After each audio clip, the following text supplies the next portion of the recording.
What's happening, everybody? Welcome to Elite Encounters and our actual play of the Bloodlord's Adventure Path for Pathfinder 2nd Edition. I'm Patrick, I'm your host and GM, and with me as almost always is my crew and cast of scoundrels and scamps.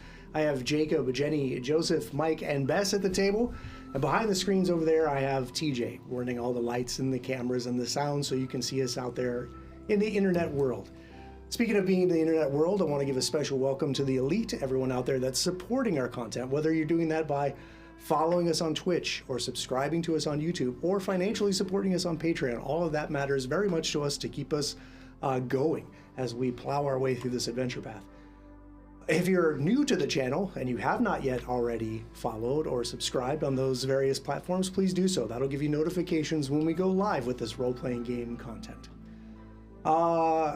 And while you're out there, you can play along with us in a number of ways. If you're watching on Twitch, you're earning things called channel points. Some of you may have thousands, if not tens of thousands of those saved up. You can spend those channel points in this game to grant any one of your players here a +2 to one of their D20 rolls at the table, minus anything that is a flat check. Just gonna put that out there. But any bonus to a D20 roll, things like attack rolls, saving throws, etc.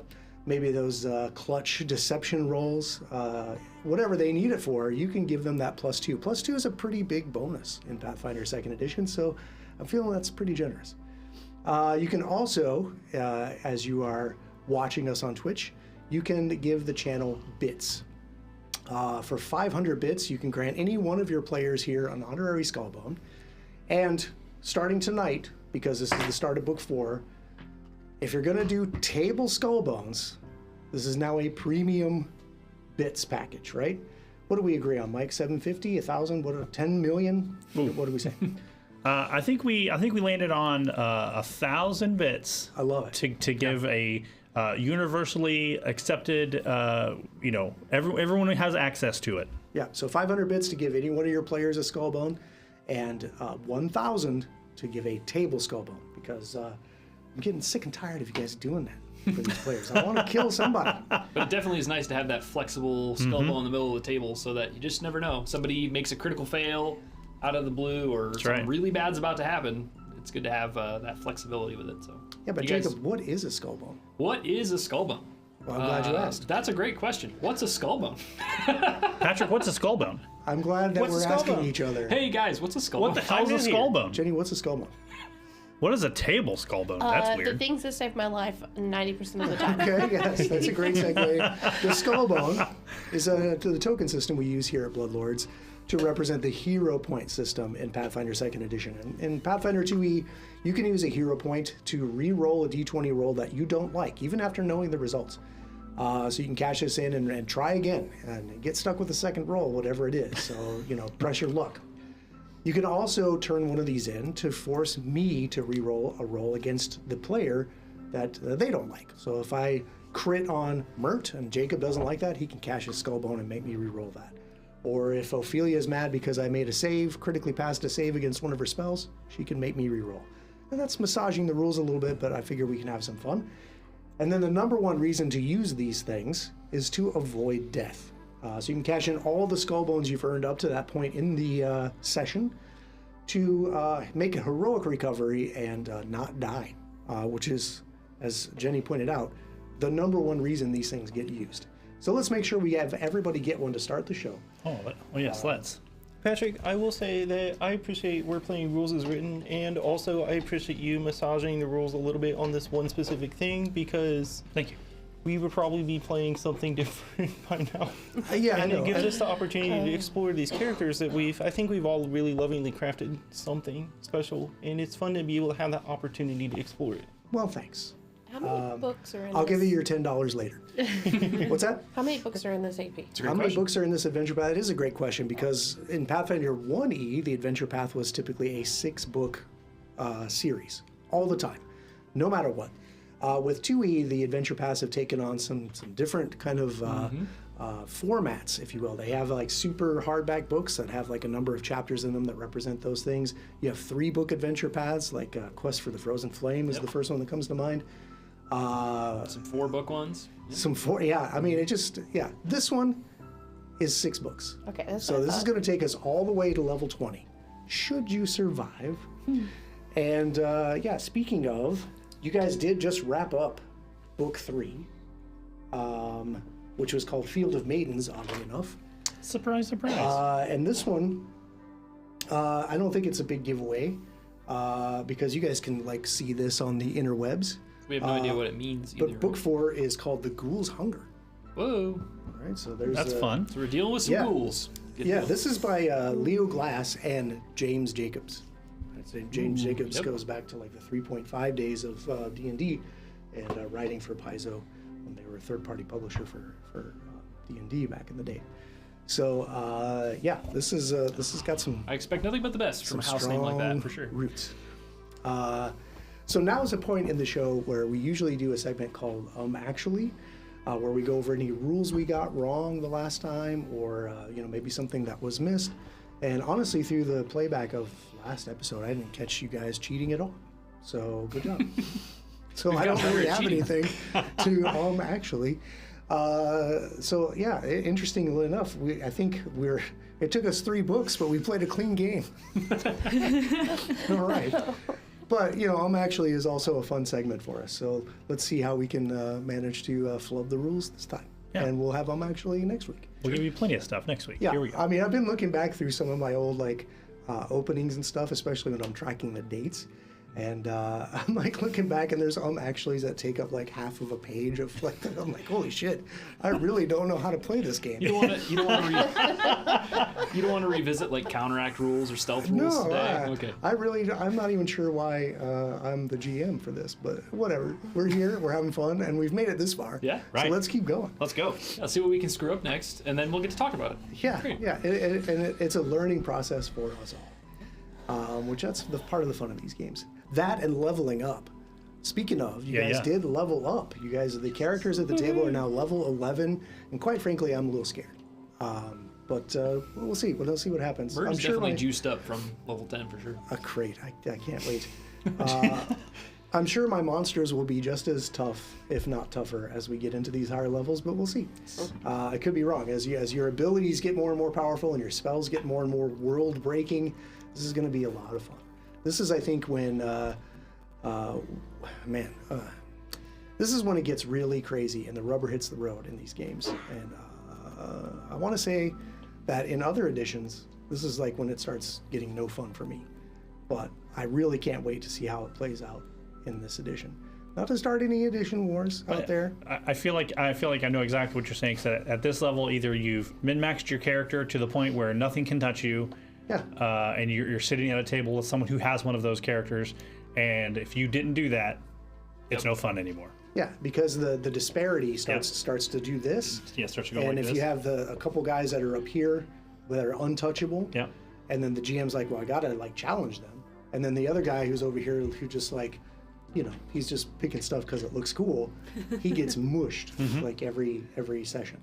So we'll see how this balance comes out. Like, it's so tough though, because you want to pick for flavor. I'm saying the average player, Jenny. No, I'm just saying you want to pick for flavor for your character to some degree. So like it's always. I mean, like I felt like that specifically looking at spells this time, where I'm like, okay, this would be so good, but it's not the best. Like it's. Sure. I agree. I don't know. There's things that would be super cool for Amon, but it's like this just doesn't feel like something he would do. Like if it's a role playing game, right? So I need to put myself in the mind of my character. Like, yes, this thing would be super cool and it would work with this build super well, but it is not in line with what my character would do. Yeah, you just better not post that shit on Reddit because they will eat you alive.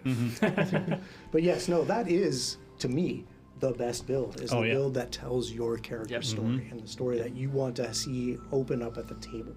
So let's keep doing it. Yeah, and I think in second edition too, it's you really can't make a bad character. So let harder. your imagination run wild. Yeah. Pick crazy things you wouldn't pick because it's forgiving, right? I mean, you can have weird things that not necessarily synergize that are very fun to play. The game's definitely more horizontal. Yes, and I think too the monsters, especially in Remaster 2E, don't have the kind of save or suck spells as much or abilities that are like, oh, round 1 of combat, you fail your save, you're now in another dimension and you suffocate. Yep. That kind of stuff doesn't happen as much in the system, and that is also something I appreciate, where things gear up, but in a different way. Yeah, right? having one player just kind of sit the whole session there, like, tying their shoes over and over. kind of sucks. Yeah. Dead is different. Dead is a result of poor life It choices. doesn't mean it's going to be less deadly. It's Dead going to be dead. happens. Oh yeah, as we have seen.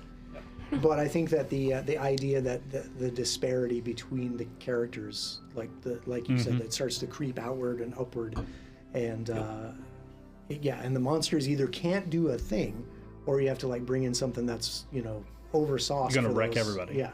So so far, it looks good on paper. So let's see what it looks like in real life. Let's go. / role-playing game life.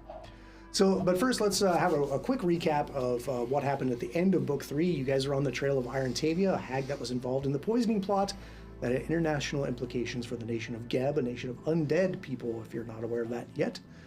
If you are just tuning in at Book 4, Session 1, go check out the other stuff first.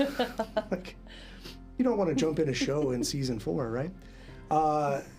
But you were working your way through this manor, this Gristle Hall Manor, and beyond the final wall of shadow stuff, you finally found your prey, your quarry, Iron Tavia, now of a Talarana vampire, musing over some tomes. She rose to face you, explaining that she was only trying to find out what she was, and that her transformation was ultimately the fault of those that killed her, which was you guys.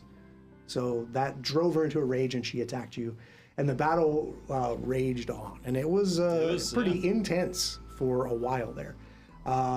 Especially the fact that Tavia was able to heal her wounds, like constantly was healing herself. Right.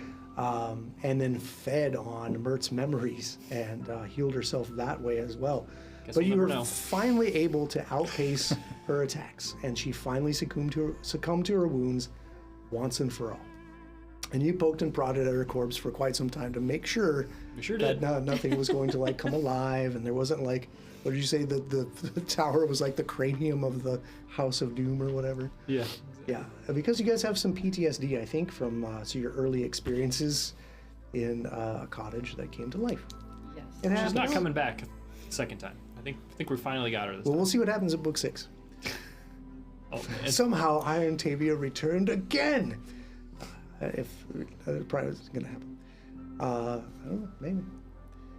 Anyway, you guys finally defeat her, and then after a while of kind of making sure she was dead, making sure nothing crazy was going to happen, you went back outside. I think Mert was the first to kind of step out and get a breath of air. And outside was Carinza, that Medusa who had initially greeted you in the Field of Maidens. And she was accompanied by her mostly repaired Prince Dorian doll. Yeah, there she is. She demanded that you turned over all the magic items that you had got in the house, including like a really nice sword and a black marionette, and some other things that she noticed like were different about you. And then there was some debate and argument about that. And then I think ultimately, as you pointed out, we returned the soul stones to you so you could have Prince Dorian back. She was swayed to let those objects go, that they really didn't have any impact on her research into like figuring out what's up with the Field of Maidens. So she let it go, and you have left. And she immediately went in the house and started looking for what she wanted. Was she crazy? Was she just a little bit, She crazy. unbalanced from being in the Field of Maidens for how long? There's certainly Who some knows? She sucked. some different personalities Yeah. or something going on. She came in hot. Yeah, from the person hiding in the closet to the person Yeah. like, give me that or I'll kill you, was definitely quite the roller coaster. She had a really good deception score. That's all I'm gonna say. Almost killed us, and then is making demands, and then is like, give me that thing or I'll kill you. And it's just, I don't know. But- After we saved her life, I don't know. Yeah, I mean, to be fair, you don't And even- want to mess with a Medusa. You don't want to be turned to stone forever. But When we even gave her the crystals back. Yes, and I think that ultimately was what swayed her, is giving Yeah. those crystals that allowed her to repair those dolls. That I think that moment was when she realized, yes, you guys have gone above and beyond for me, and I'm going to let it slide this time. I hope I don't see you again down here in the Field of Maidens. we hope we don't see her again either. Check. She better hope she doesn't see us again. Now, we ended last session with you guys returning to Grey Dirge. It's quite a long trek from all the way down in the Field of Maidens near the southern border of Gab all the way to Grey Dirge, which is like kind of in the center, or the center west of the nation.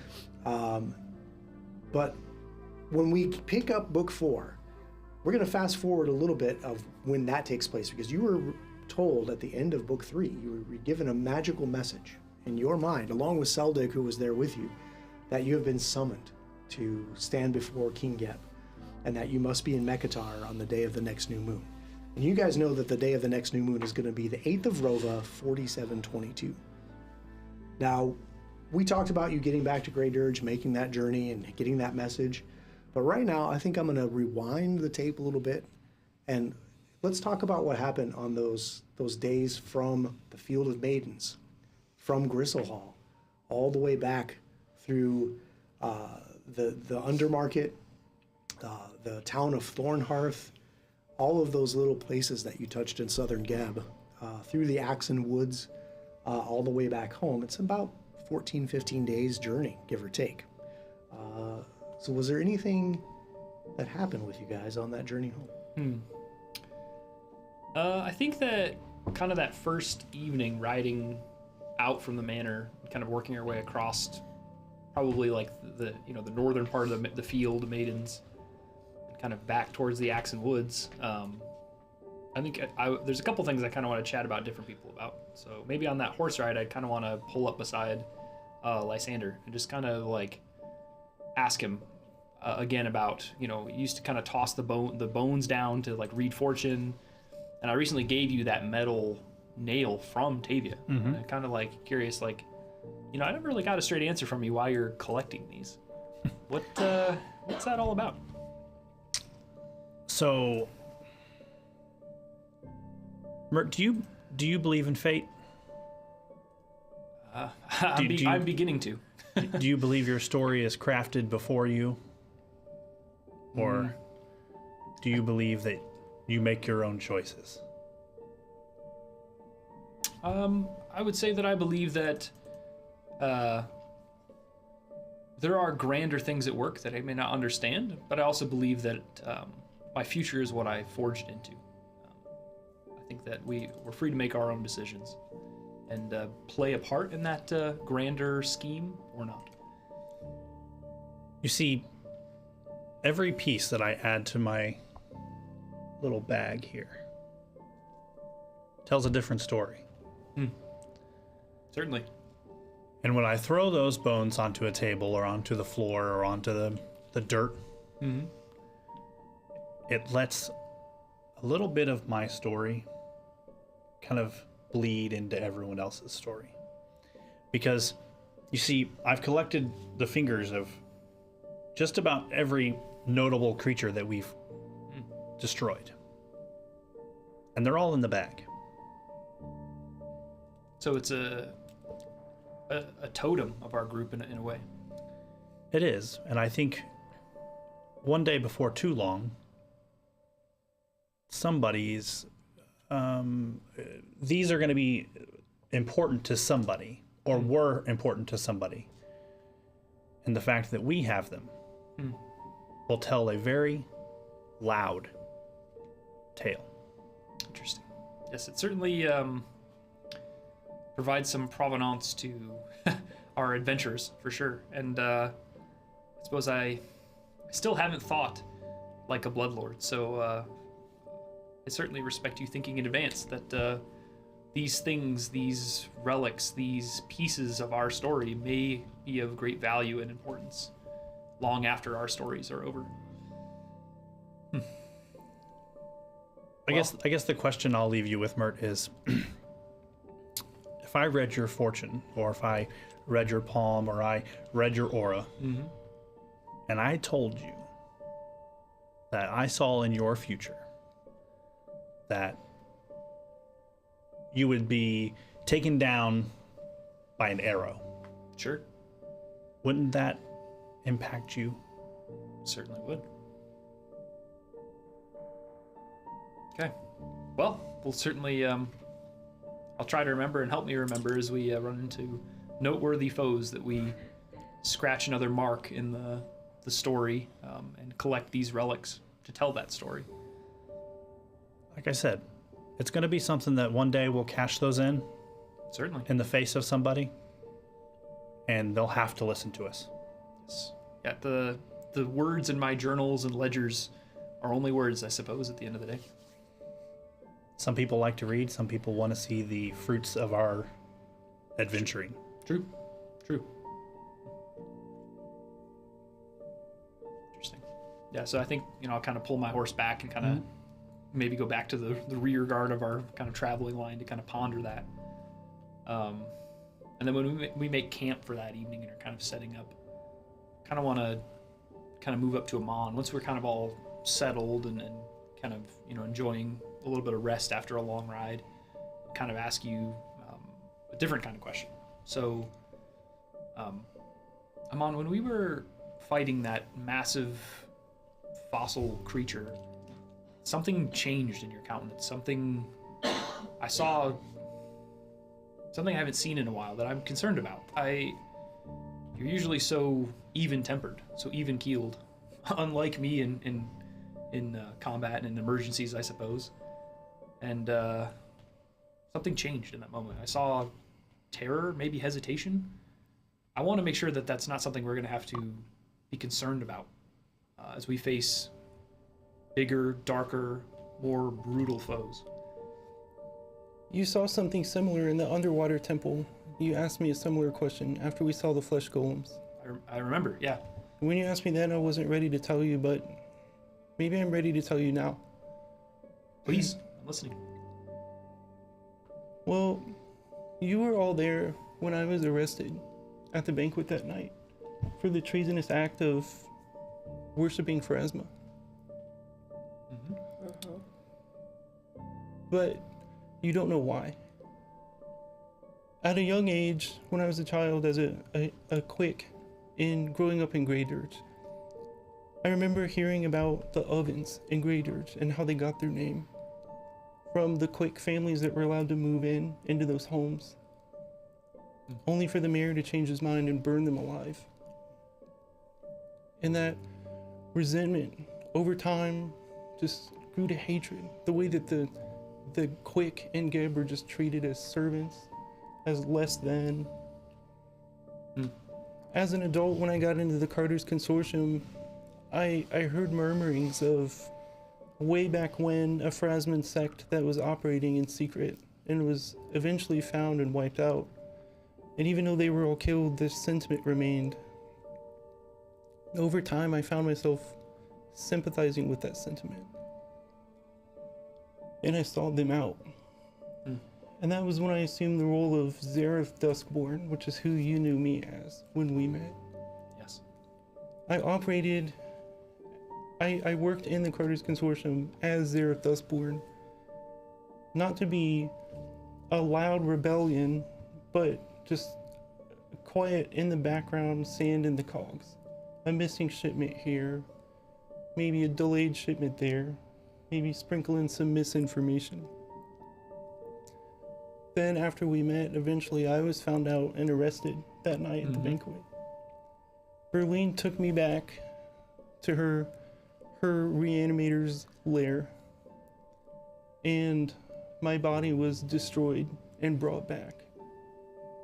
And she forced me to serve in Grey Dirge's secret police, sent on missions to find out some of the Pharasman sects that I had been part of. I found Danica. She brought me in. She told me the prayers. And I found her and turned her over. And they rounded up all the Pharasmans and took them to the square, tied them to a pole and stripped them of their flesh, tossed their skeletons aside to be bound into a bone golem. The bone golem to be paraded around as a message to what could be done if someone was found of these treasonous crimes. I went back to my confines and I tried to destroy my body over and over. I couldn't live with what I'd done. And she brought me back over and over, each time more and more painful than the time before. She began to tease me and torment me and leave the implements laying around because she knew I would try to use them to destroy myself, and I would. And she'd bring me back worse than the time before every time. And eventually, I learned to obey. And that was when she brought me back to you guys, broken. Maybe this is who I was meant to be all along, but I still felt that love for Danica, and I still felt that loss when she was taken from me. I'm struggling to reconcile with what I've done, and that struggle makes me wonder if I truly deserve to be here with you all. But I believe I'll find my true belonging in time, if Urgatho wills it. Well, I can say that, first, I'm so sorry for what Haldoli did to you. That is beyond recompense for your lying and deceit. It's just utter cruelty. She may have a facade of a nice, sweet, halfling quick necromancer who enjoys pastries, but clearly what goes on beneath the surface is monstrous. The thing is, Mert, like I said, maybe this is who I was meant to be. Spending this time with you all has shown me that, you know, who I was led to believe, who I was led to hate. Spending time with you all, undeath isn't what I thought it was. Undeath isn't what I was led to believe. And the inner turmoil in me over what I've done, who I've been, who I am now, I'm figuring it all out, but I'm sure over time I'll find my place. I can say with certainty that anyone that discriminates, tortures, brutalizes the quick for sport or to discriminate is somebody that's an enemy of mine.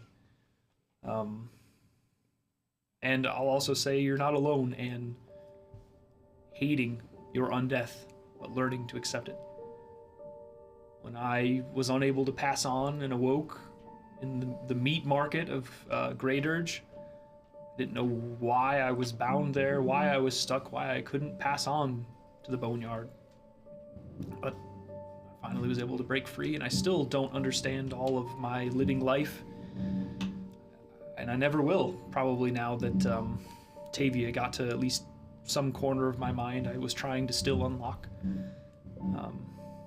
But I'm learning that I still have a part to play, and if I can make things better in Geb for the Quick, and ensure that the Quick and the Undead can live as harmoniously as possible in this uncanny economy that we find ourselves in, then I'm willing to do it to the best of my ability. I can only imagine how difficult that must be, Mert, to go through not knowing where you came from or why. Sounds like it's even more painful to know. I don't know. I don't know how we all got here together, but I'm glad it's you four.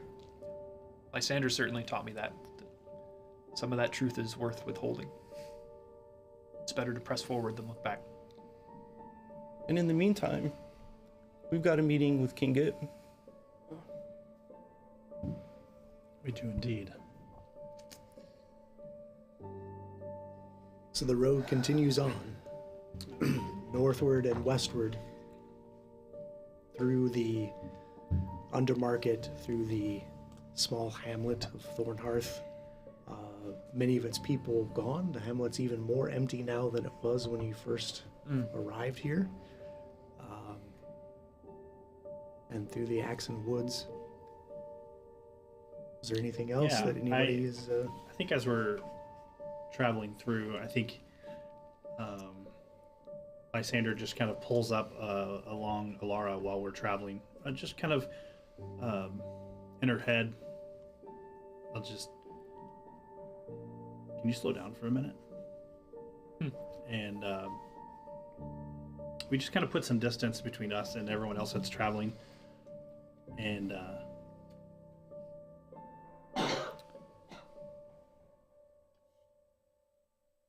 look, I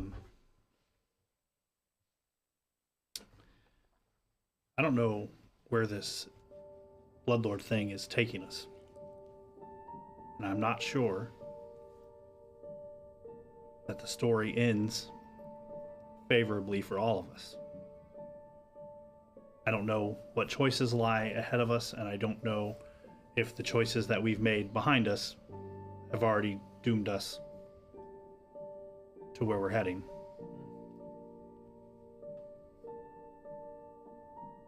But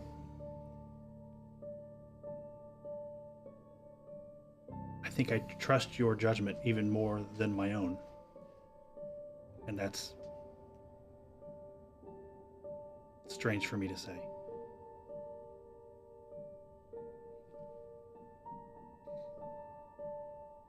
I suppose I appreciate the sentiment. I'm not sure that I have any better take on this than you do, but I do agree. I do fear. Maybe that's not the right word, but I have some apprehension about where this all goes, because I don't think everybody has what it takes, and I don't even think they're focusing on the right things most of the time. I don't think this is going to be about who's the physically strong, who's like physically the strongest, or, I mean, you know, I think some of the group was surprised hearing about Berlin, but I think that's what it takes. I feel bad for the stuff that Amon went through, but then in the same mind, like, is that not how everyone is treated in Geb when it comes to being a traitor? And I mean, we were all warned. I mean, not that I think that. I mean, don't misunderstand. I'm not saying that sort of punishment is. I get what you're saying. Justified, but yes. This is what being a bloodlord is. The more that we learn about the greatest of the great bloodlords, it's not because they're kind and just, and I mean, maybe they're just. Depends on who's justice. Yeah. Well, and it's funny because I trust Mert. I do. We played that game.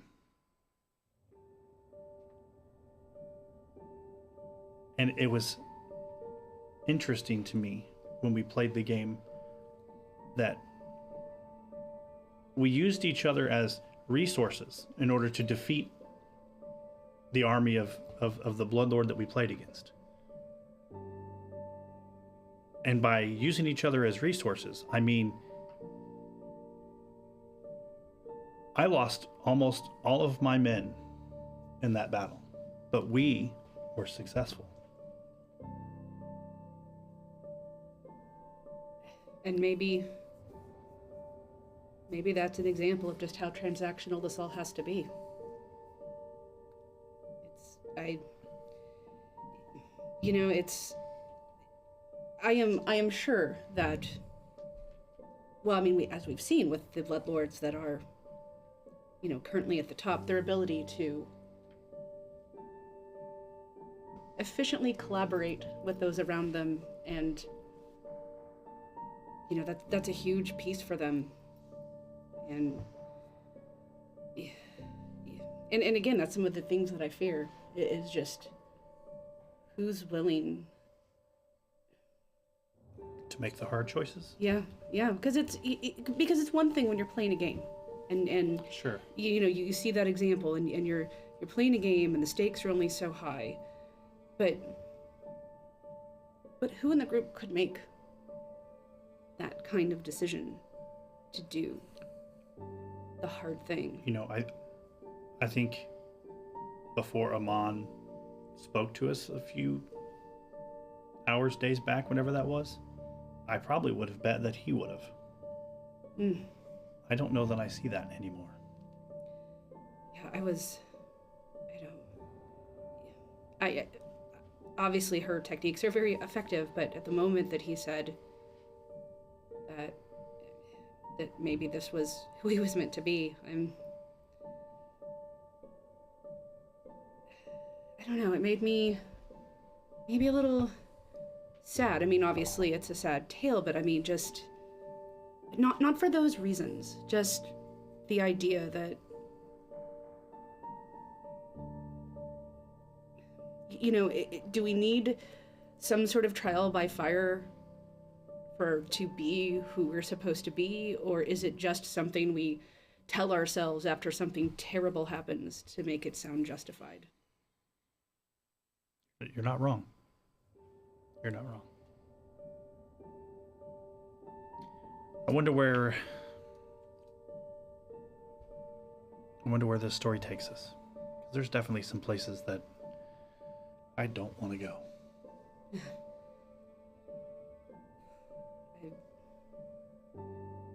I guess that's one place we differ a little, because I feel like I'm so unsure of where I'm going most of the time that... Everywhere's a new adventure? Yeah, and yet...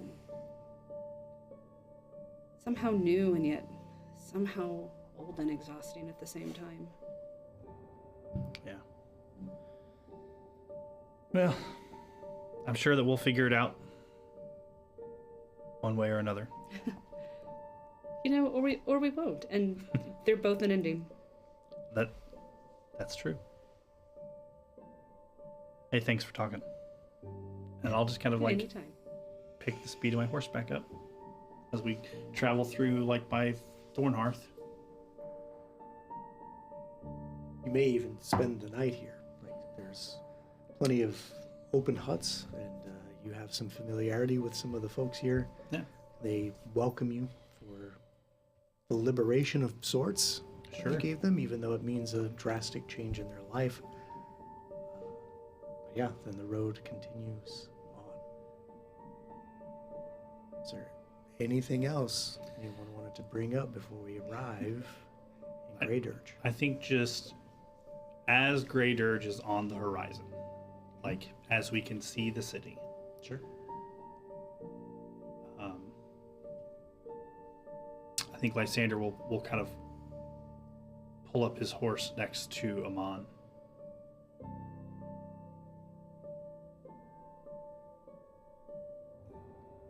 So, it's a strange question, and I apologize if you don't have the answer.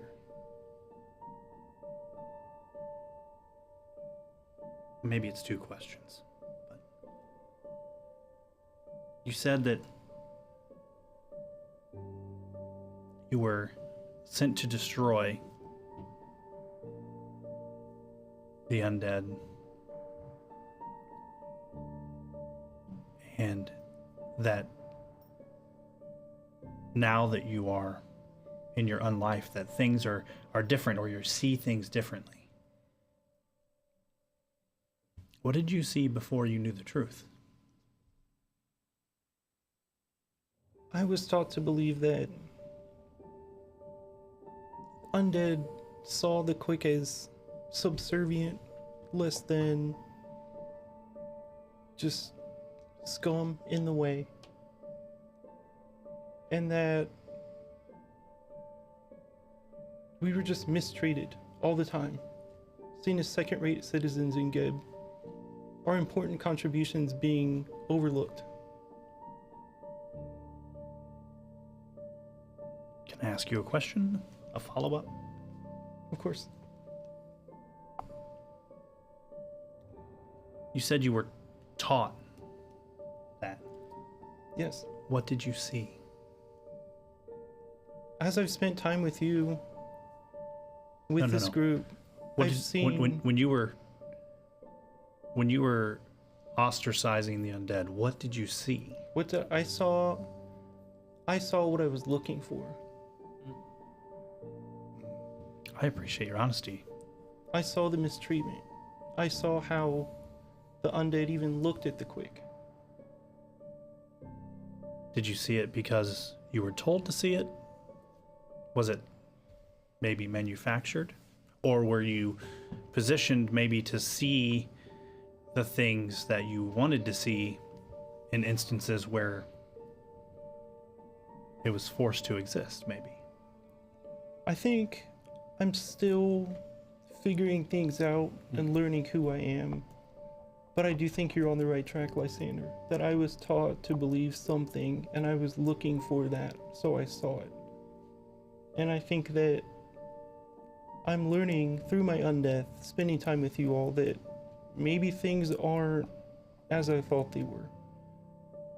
Maybe the quick aren't as mistreated as I was led to believe. Can I tell you a secret? Sure.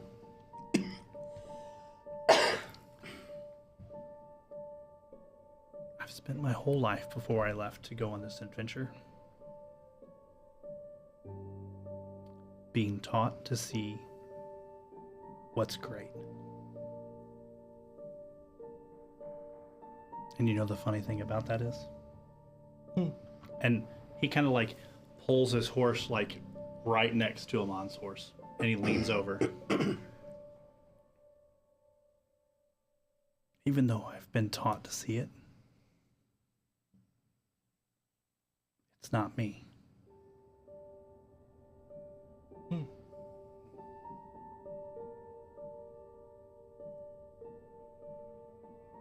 Well, thank you, Lysander, for that insight. That does help me, and I'll keep that to heart and mull it over. I think we each have our own stories, Amon. I think there's a lot to us.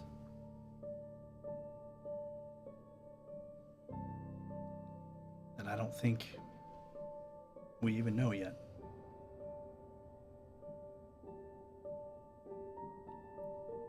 And I just kind of pull away. I don't even let him kind of like respond. Yeah, he leaves, and I'm just kind of like mulling all that over, thinking it through, sitting with it. Because that's a perspective I haven't really thought of before, considered. So he's maybe helping like facilitate me coming to conclusions or something. Mm-hmm. And as these things turn over in your minds, and you crest that last hill, looking down onto the city of Great Urge and the walls and the outlying buildings outside the walls, including your own Bloodstone Manor. You can see the sunlight still glinting off of that strange jewel at the roof of your manor. And you know you've come home, or as close to what you have come to know as home in these last several months. And evening comes and you make your way to your chambers, your lairs, your labs, wherever you find comfort and rest after your long journey. Argoon has kept the place up. Swell guy. Seems to be in good shape. It's a hard-working hand. There he is. It's very difficult to dust around here with just one hand, but I do my best. And I'm trying to envision one hand doing things, but let's rephrase that. I'm trying to envision a dismembered hand keeping house. There you go. It's like a centaur climbing a ladder. Yeah. Yeah, let's debate that for an hour. But anyway, you're home. And you know you have some time before you need to take back off on the long trek to Megatar. It's about a 10-day ride or so. In fact, I think TJ can throw the map of Geb up for us so we can kind of get a sense of like the geography here. Give us the big map. What's your pound? There we go. Good So, you guys have been kind of all over this nation, honestly. So, in Book 2, we visited all the way in the northwest there to Pakged and the northeast to Iled. But the Field of Maidens is all the way down there at the south, near the southern border, near Holamog. Mm-hmm. Mekatar wasn't too far away in the delta of the Axon River there. But you also knew you had a good month or so of time. And what better way to spend that time than to come home and set things to right and we didn't know we were going there. And level up. That's right. Well, maybe you guys didn't know. Sure. Well, you didn't know you were going to Mekatar until Right. you got back to Great Urge. So we'd go home. Yeah, you go home. See, it all makes sense when you think about it. Clearly, I didn't think about it. So There you now are. that we're home, Now that you're home, You have some time to We kill. received this message. Yes, Seldig comes to visit. You receive this message, which do I need to remind you of said message, or how do you want to? I think just we're supposed to head to Mekatar by the new moon. I was gonna say it was pretty clear. Be there. Yeah, with an Yes. audience with Geb himself. You were explicitly summoned, and it seemed like Seldik was receiving the message at the same time you were, and he kind of chuckled about it, like, "Well, it seems like you have no choice after all." Yeah, we'd already decided we were gonna go anyways. Which is very scary because Gebnaby is, if he's involved in this plot, I mean, he's second in command. yeah. This meeting could very well be the death of Trap. us. Could be a trap. We did debrief Seldik on the Right. Yes, you did. happenings. Yeah, and his overall thought process on this was like, yes, you have some suggestions that he had involvement with Iron Tavia. He was Tavia's creator, and there was some sort of connection between the two. Now, does that mean that he directed Tavia in this plot? Signs seem to point to yes, but you have no concrete evidence of that. Nothing in Gristle Hall directly implicated him. Because he hasn't been there in thousands of years. Right. It has been some time since he had been there. That's very correct. So, yeah, if you're going to bring these sorts of accusations to someone at this high level of the government, Gotta have proof. you're gonna need something concrete. And But how will that come? We've yet to see. it is something to take into consideration. Oh yeah, for sure. Like, you're going into the viper's nest, right? Like you know that you are going to be potentially in danger. Now, Most likely. does that mean that I'm going to assassinate each one of you in your sleep and start a new campaign? I don't know. Tune in Yeah, soon to find out. yeah.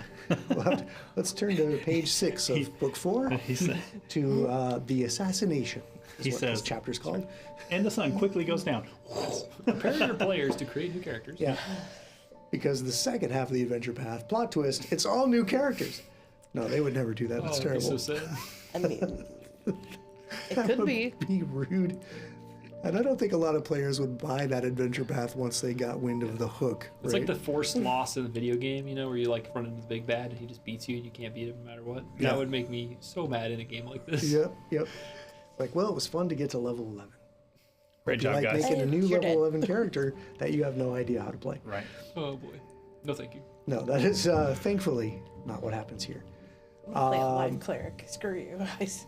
Now, I know you guys have spent some time in Grey Dirge, and we've talked about this off air. There was some crafting going on. There were some things bought, some things sold, that sort of thing. So we're not going to belabor the point here on air. I think that we have what we have as we move forward. But was there anything that you want to play out or discuss or talk about your time in Grey Dirge? You probably have been here a few weeks before you decide, okay, it's time to hit the road. If we're going to make this deadline, you have some time. Like I said, if it's like crafting and shopping, that's great. And you can just say, I just made some stuff. But let's not, we don't need to drag that out. Sure. We don't Does need that to make sense? pull the tables up and start talking about it. Yeah. Now, did you spend exactly 4.6 gold to make that item? Yes. And if not, I need you to re-roll. Can I land somewhere in the middle? Sure. Yeah. So- whatever you want to talk about. Basically, after we've been home for an hour or two, enough time to kind of settle in. I would say if you guys don't mind, I'm gonna go to the forge in town to check on the power hammer that I helped install there. And right. while I've been crafting and becoming more skilled with crafting and spending more time with magical items, I have this idea for a shield that I want to see if I can figure this out. So I'll be spending some time there in the forge, and I'll be back in the evenings. Okay. And then I do have a question for you. What? How do you envision a power hammer? Like, what is this? Is this like a steam-driven, automated hammer device? This was like Oh, I know. 2 books ago. I know. I'm just trying to wrap my head around it. You know how I envision it? So you know those stake drivers that are the hollow, like the fence post drivers, right? So I envision there's like a flat piece on the end of that, and there's two hulking like undead things that are just like, chakoom, Okay. chakoom, and just like that's how I see it. Every time you say like there's a power hammer in this undead forge, I just see this big like two hulking like undead creatures just slamming this thing down that he's made for them to. Well, and then, Maybe he's just a tinkerer. And he had the idea at 3 a.m. when he was trying to sleep, and then he came home and as one does, tried it out. Okay. Well, and in Paquette, right, those undead dwarves had all kinds of metallurgy equipment that was doing all kinds of things, right? Building guns, like mass-producing factory-style conveyor belts, like you know, sheet metal fabrication. Like it was very modern. I for almost a traditional imagine. setting. I almost imagine like a giant steam-powered like piston. Okay. That's Just cool. like Yeah, and there's like just this hissing and like constant heat coming off of it. I love it, and that's what I wanted to like. I wanted to get inside your mind to see what it is you saw when you were designing this, because I mean it's cool and it's definitely going to be innovative in a town like this. But I just wanted to immerse myself in your world a little bit. Sure. You know? Well, thanks. I don't want to just beat you up with monsters all the time. I want to see what you guys. I want to see what your bedrooms look like. Speaking of bedrooms, so. Mine's covered in skulls and alchemy. Right. Okay. I have this cool carpet I stole. That's There's lots of neat things going on in Bloodstone Manor. Mine was already made this way. That's okay? true. I added the alchemical lab into the spot, but the walls were already covered in bones. Yeah, that's a weird place for sure. And if you don't believe us, go back to book 1, episode 5, 6, 7-ish. Check it out. Yeah. Anything else you guys are doing? So Laura's going to be spending a lot of time with Greybeak, and we're going to hit the town quite a bit and do some of our, some of our bardic skills. Okay, all right. And with my, he's going to be joining me. And then at some point, she will have a conversation with Mert. Oh, let's go. Okay. Well, lead on. Just kind of in the evenings. Yeah, around just the manor? sometime when I can get you. Okay. I mean, do you spend a lot of time in your room? I'm probably gonna try to find you in your room. In the evenings, I'll probably be like writing and taking diary for the day and just taking some time to reflect in the evenings. So yeah, probably just like a quiet evening in. But I probably spend my days kind of going around to places like the bank or similar businesses and helping out with accounting, that kind of stuff. I want to hear Boring more stuff. about these gigs. Oh, okay. So what are we doing with these gigs? I mean, she's just finding, she's doing. It starts out as street corner performances, but she gets to, we're there long enough Sure. that she gets to move up. So it's like singing, some light music, and then she's kind of met some people that will, kind of like a group of like youngerish men, that have like drums and some other instruments, some and busking. then. Yeah, and then Greybeak will sing, likes to sing along, likes to harmonize and Let's go. sing along with me. And so yeah, and it's really just, for her, it's, obviously she's earning some money for it, but it's not about that at all. She's trying to tell herself that it's about the people that she's meeting and oh, look, I'm having relationships and things, but she just can't make herself care about it at all. It's really just a way to get to kind of like that performing experience and getting to hang out with Greybeak because we've been gone for so long.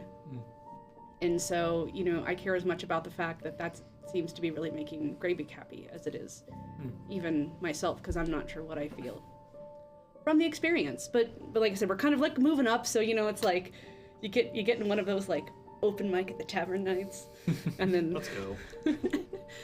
nothing too, because I mean I know that Greydirge isn't massive, but it's it's I think it's big enough to where you can find a place after a couple of weeks of like you said, you do it for the art, right? Yeah. You meet some people, maybe you form a band, maybe a duo, and then you decide, you know what, I think I got it. I think I got what it takes to maybe do this for real. yeah. And so we'll say like the last maybe week, you finally landed a gig at a small tavern, You know, not the tavern you tore up to like, with those ghouls and things, but someplace Not the one that a would little recognize me. nicer. Yeah. It is a large enough town where there are probably a number of these places where you can find. And why don't you just go ahead and give me a performance check? Oh, let's go. All And right. we'll earn a little money here. Okay. Just on air, real quick. Let's see. Let's go. Let's go. Love it. And you are a master. Don't overinflate your ego.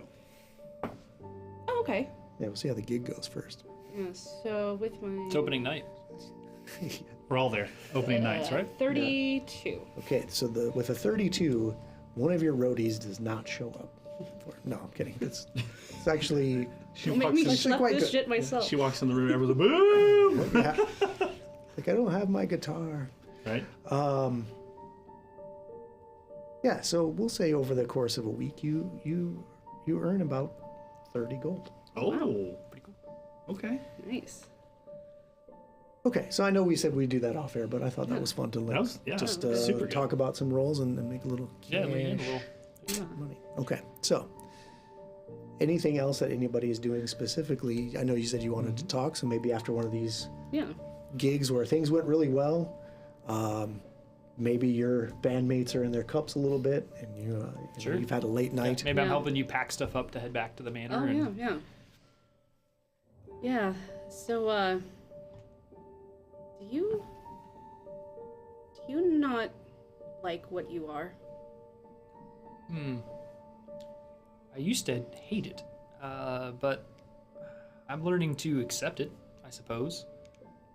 I wish I wasn't a ghost. I suppose maybe I wish I was a different form of undead, but that would come with its own challenges, right? I mean, we've seen what Amon has to deal with on a daily basis.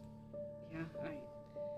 I wish I could, better interact with the world. I wish I could taste food. I wish I could, smell the morning dew. I wish I could feel the wind on my face. There's so many things I miss that I'm losing the memory of. But I'm learning to be okay with it. I'm learning that I'm using it to make an impact that I care about. Okay. Is that why you are working so hard to, I don't know, be able to interact and touch things, and Maybe, just hard to accept that you can't? I don't know if that's necessarily, it's not my motivation because I want to make an impact. I think it's maybe just my way of trying to return to normalcy, to be able to interact with things and pick them up and manipulate them, allows me to at least feel less apart, less alone, more like everybody else. Oh, okay. I know we ran into a few other ghosts here and there, but we ran into some in Iled, but we're far and few between, I think. I just find that interesting, because I guess what I view as a type of specialness brings to you a form of isolation. It certainly does. Yeah, I don't feel like very special when I have, go to pick something up off the table and it goes through my hand, or when I put food in my mouth and I see the pleasure it puts on other people's faces, especially the Ergothoans that are eating gluttonously, and I feel nothing. But did you eat gluttonously before? I don't think so. I think meals meant more than the food we ate, and I'm coming to remember that. It's about who you share it with, even if you don't get to enjoy it. It's about bringing people together, strangers and friends alike. Do you feel like you missed out when, obviously we have differences of opinions on what skills bring someone's personhood, but do you feel like when you had those abilities that you used them to the fullest? No. And I think sometimes chasing that normalcy, I feel the echoes of that mediocrity, right? Going around and doing bookkeeping here in Grey Dirge is certainly not becoming of a bloodlord. But it helps me feel tethered to what once was, even though what once was may not be worth reliving. Yeah, that's really interesting that you feel so tied to your past. It's, I don't know, maybe there's some benefit to it, but it honestly doesn't sound very fun. Lysander keeps telling me the same, to just look forward and forget it. And some days are easier than others. Some days I can press on, and some days I want nothing more than just to go back. To remember who I was and not be a part of this host that I woke up with in the market. I mean, you've seen the way I rage when I enter combat. It's not just me at the wheel. And where Mert begins and these other unquiet spirits end is blurry sometimes. I feel out of control, and sometimes fighting for control means fighting for the life as a quick that I lost.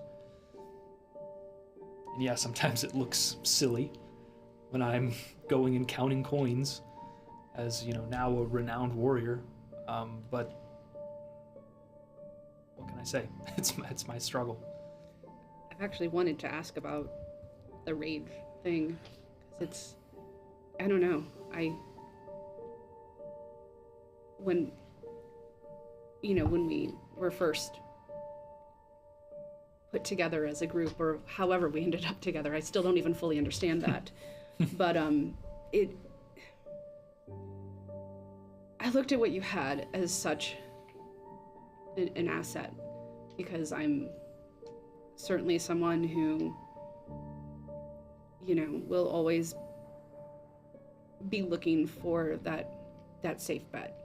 And so it was really impressive the way that you would stick through it and, fight to the end. And it feels like that huge mark of heroism and, all those things that, they write the tales about. But I don't know, of late, I've been worried, because it's feeling more like a liability.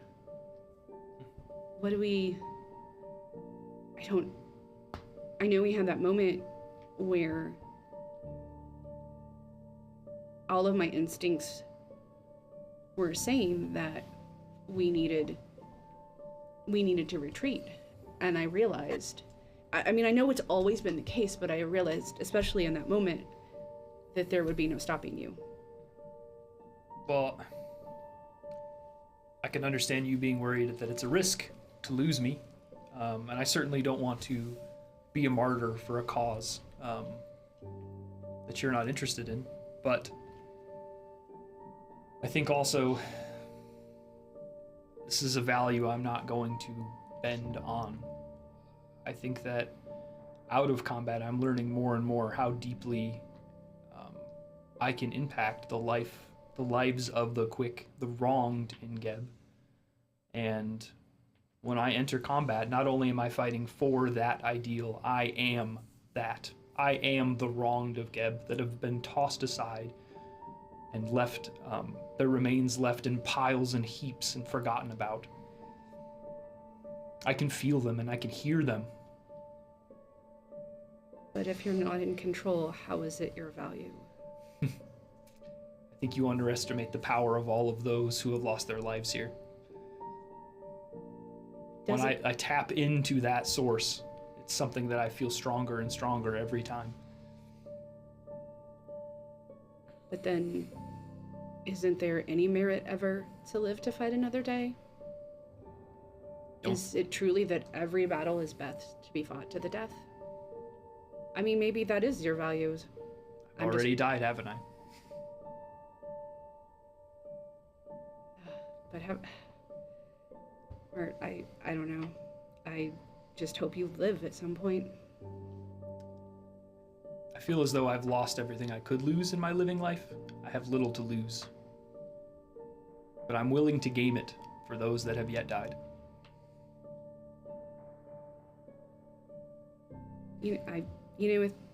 At least I can say I understand it better now.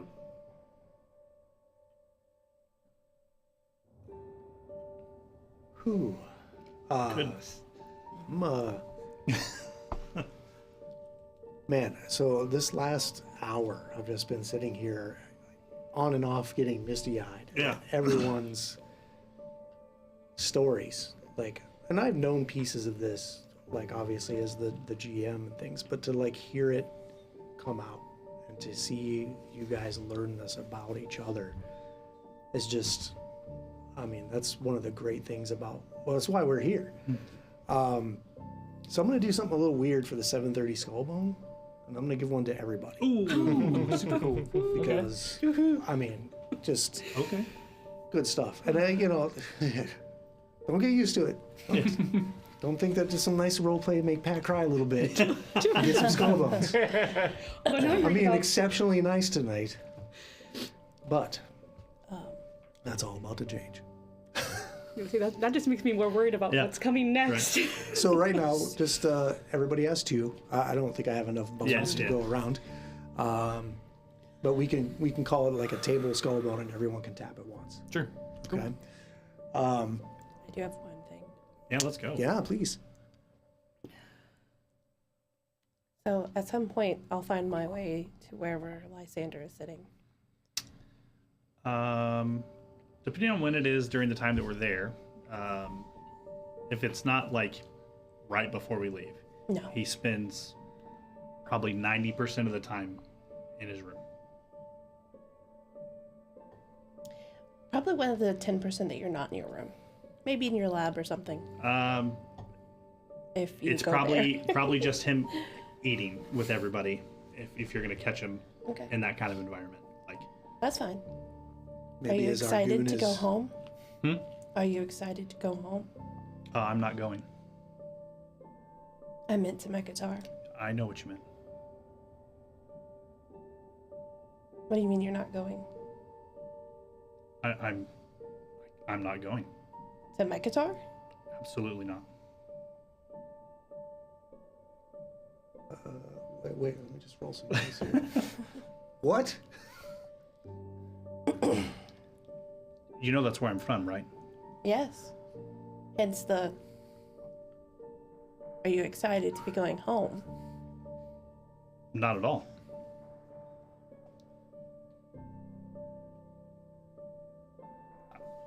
I have nothing to gain by going back there. And I have everything to lose.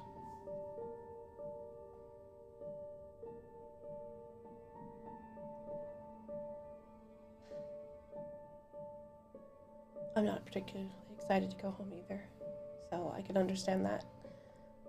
But what do you... Hey, we have to go back. What do you mean you're not going to Mekatar? We're gonna need you there. I think you need what you think I am there, but you don't need me. I won't be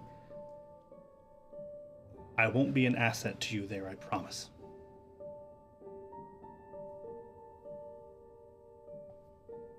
So this would be probably at dinner, so you're all there, so feel free to chime in. Sure. Oh, you didn't pull them aside like after dinner was over? Okay. We all know that we're both from Mekatar. Okay, well then, Sure. if that's the case, Yeah, I envision this as like you then pulled them aside. if we want to do it at dinner, then I will say that Lysander has orchestrated a giant dinner. I'll pay for whatever it costs to have food brought in. And it's probably the last night that we're there. Okay. Yeah, the door knocks and Argoon goes to the Chipotle is here. That's right. Pay the Not a door sponsor. dasher. I don't know Yeah, why I right. said that.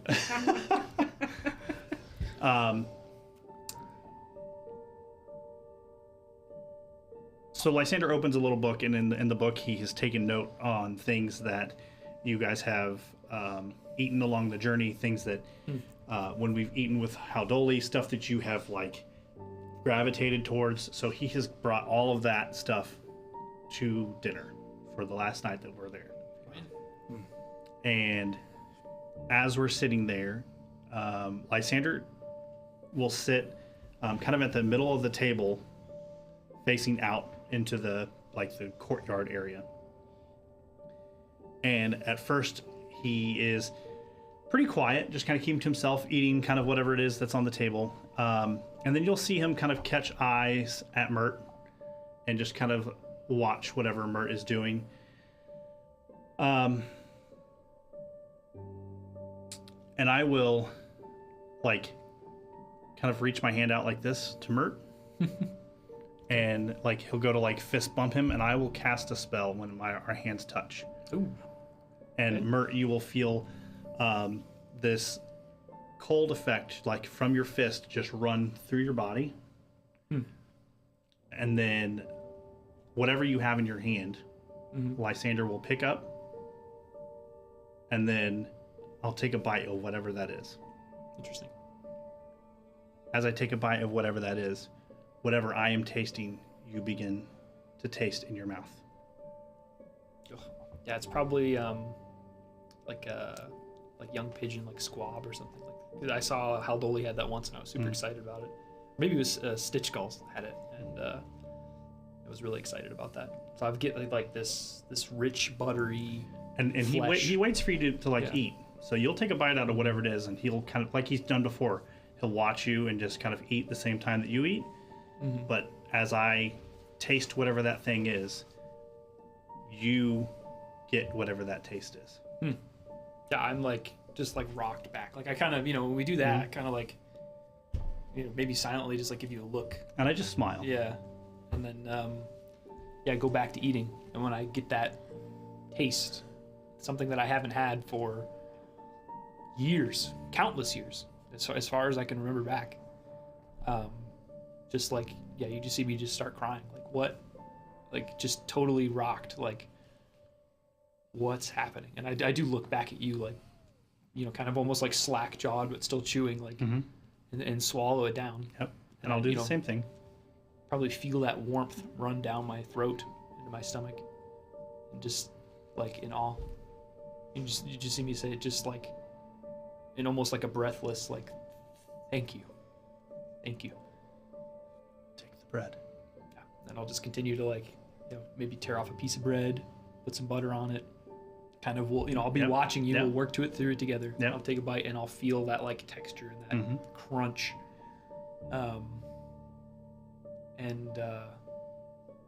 When it hits my stomach and I can feel it, that like expansion, like I feel full for the first time. And it just, again, I'm like, probably everyone at this point is cluing in that I'm like weeping at the table, like there's tears, all over my plate. And I just continue to just say thank you.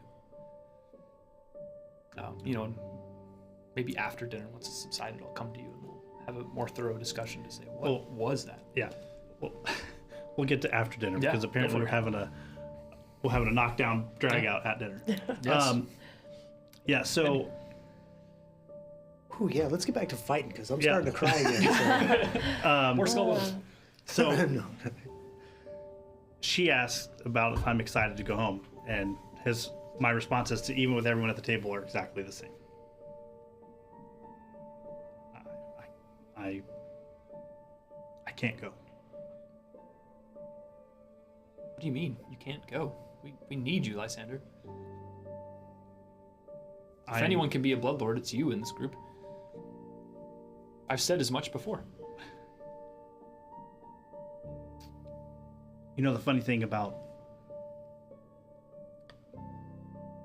being from Mekatar is there's already bloodlords that are way stronger than I'm going to be that are in charge of Mekatar, which means if I was going to be a bloodlord, I wasn't going to be at home.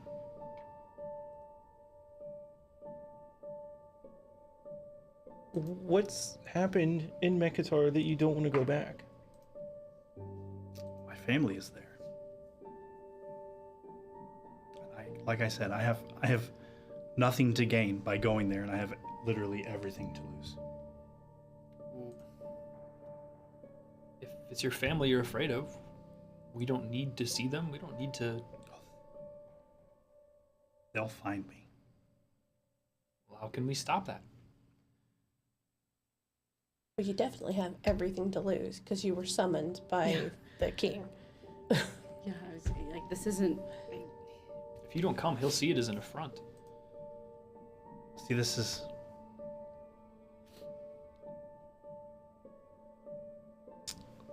Maybe this is where our paths are a little different, because you aside, all of you have faced final destruction before. My heart still beats. I think that's testament to how strong this group is. That we have quick and blood fighting together, alongside one another. If that isn't emblematic of what I would like to see done in Geb, then I don't know what is. If I come home and I am not a Bloodlord, I will be seen as a failure. Surely they must see that you have to go home to become a Bloodlord. I don't understand. None of this makes any sense. I can craft you a disguise. This is where our path is taking us.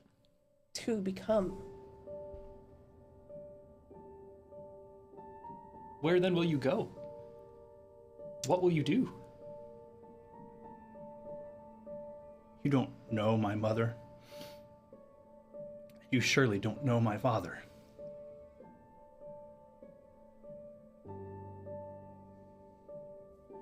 But I'll tell you about them if you want. Please.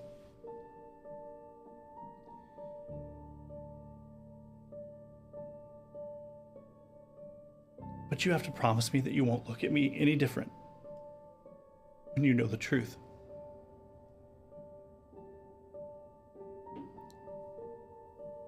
Lysander, we accept that you wear the mask, and we hear you, and we listen to you, unless everything that you have told us up until now is not you.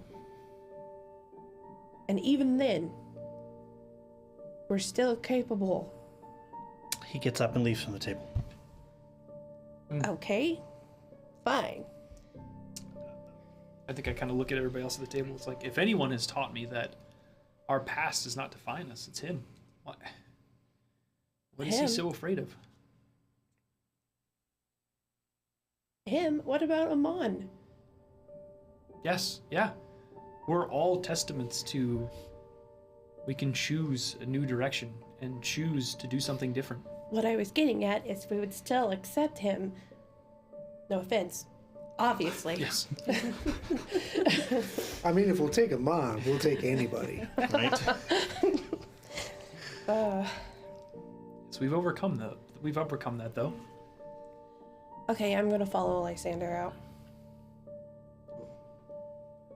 Roll for initiative. Okay, here we go.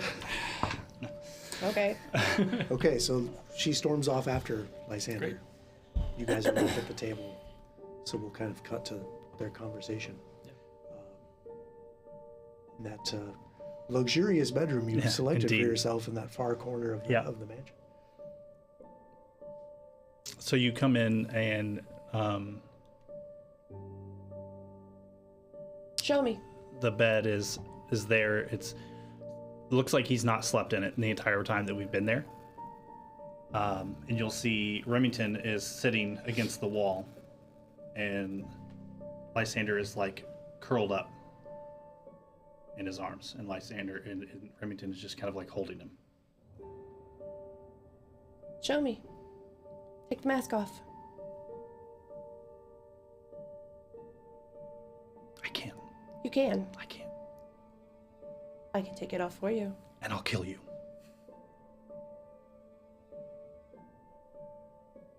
Get a hold of yourself, Alexander.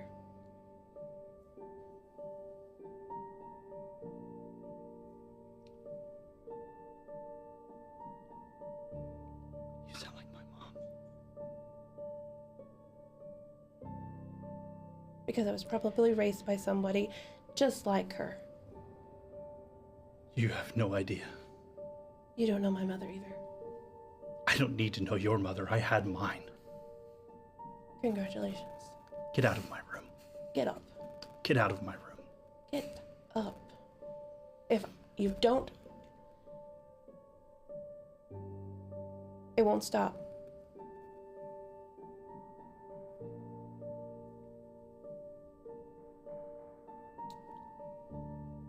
He just kind of points, and Remington stands up. Leave. You know I won't be the last person to come to your door. Sure. But not now. Leave. And Remy starts walking toward the door.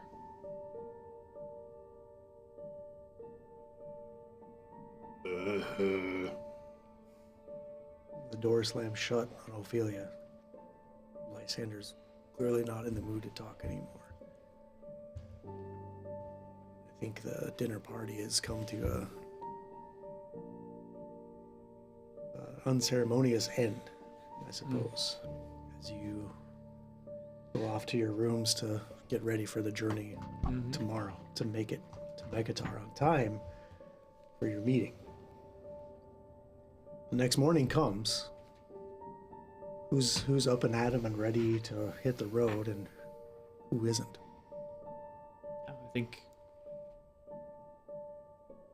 I'm up early, but I'm just sitting in my room with the door shut. And I don't know, maybe are you traveling at night? Are we going back to our roots and traveling at night? Traveling at night? We did Yeah. back when we were heading to the farm. Right? I think I gather up my few things, and I'm ready to go early. Laura's up. She's actually out front with Greybeak. Kind of hanging out, looking around, taking it in before we go. The day looks like any other in Grey Dirge, overcast skies, storm clouds rolling in, the shambling undead going about their business in the streets.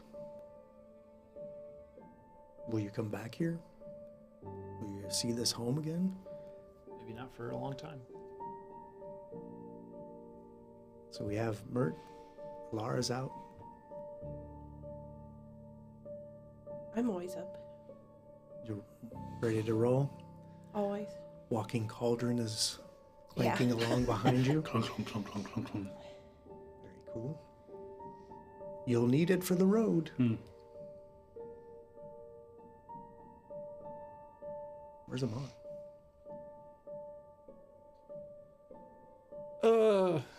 I mean, yeah, I guess just kind of getting ready. He's every day he'd come home with,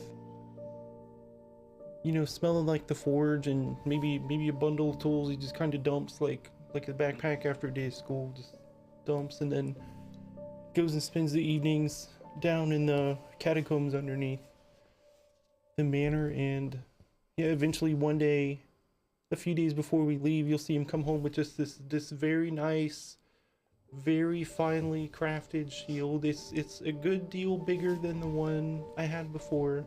It looks thicker, it looks more solid, it has like these nice embellished edges, and maybe those last few days I'll spend the evenings to just take time to like my shield boss has moved over from the old one to the new one, and maybe I'll take time to kind of, so I had painted the symbol of Urgathoa on the old one, including on the shield boss, so now there's like the center of that portrait on the shield boss, so maybe I'll paint around it. But maybe since there's a bigger canvas, I'll kind of do a little more elaborate, and like as I've been practicing and getting more adept with my crafting, like I'll kind of spend the evenings down there painting and working on that, and then when it's time to leave, I'm packed up and ready. I think as we all kind of convene, if it's all of us but Lysander, I'll kind of ask, well, are we really leaving him? Suppose we could come up with some excuse, but how long will that ruse last if he can't be persuaded?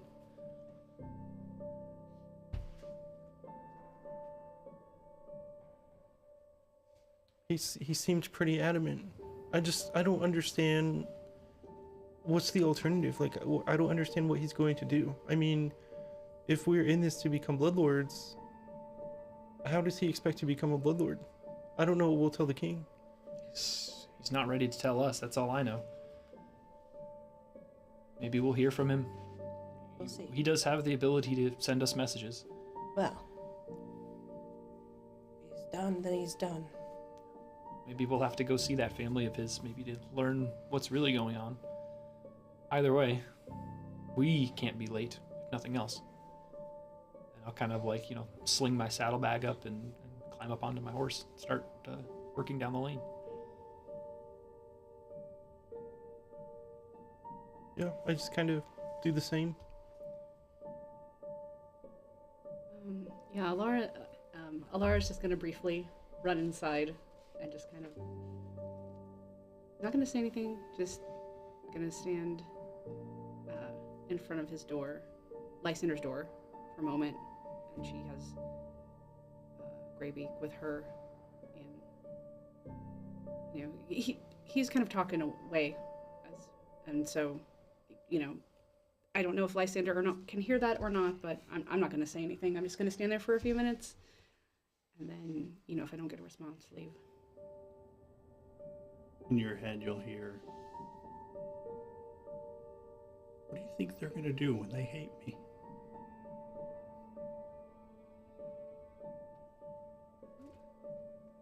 Ooh, who's your family?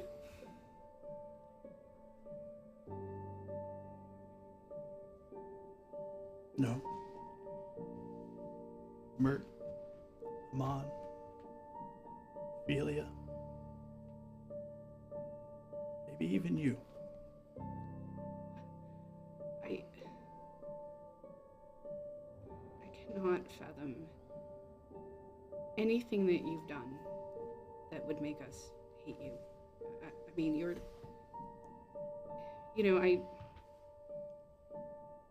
I know I talked to you about transactions and resources and those things regarding the team, but you're not just that. I mean, not to everybody else, but not even to me.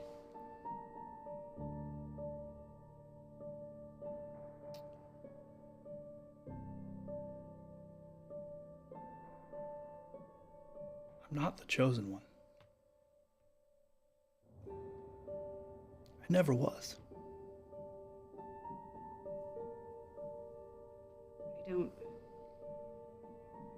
I don't even understand that. I mean, I've never been chosen for anything. I've never even thought about being chosen. I understand that's important to you, but if you matter to the people around you, like, who cares who chooses you? It's important to my family. Less important to me, but very important to my family.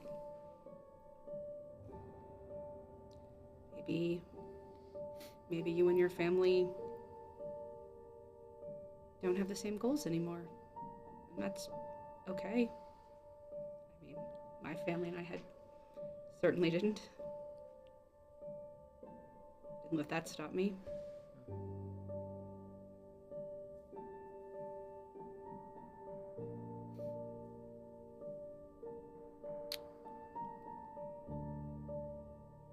Just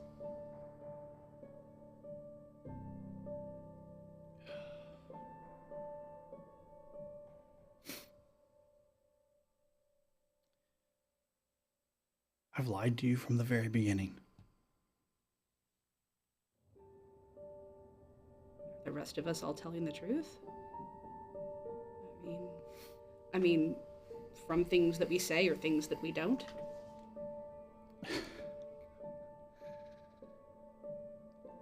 That's all theoretical. I've literally lied to you from the very beginning. I've lied to all of you. And if we go home, and if I go there, I will literally lose everything that I have fought to gain.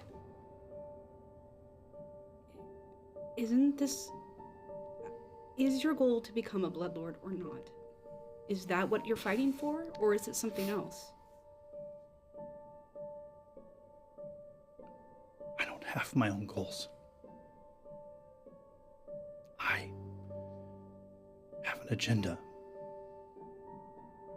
that I have to fulfill.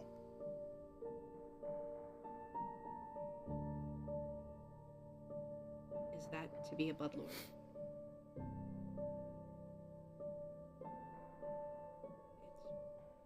It's okay if it's not.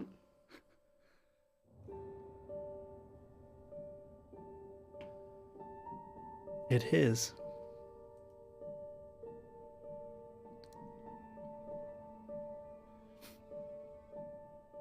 And in her head, this like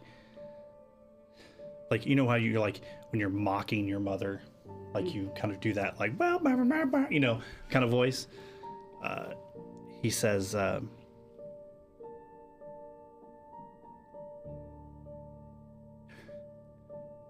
"You'll go be a bloodlord, or else." In like that mocking your mother tone. Oh. But you don't want to be a bloodlord. You have to be a bloodlord.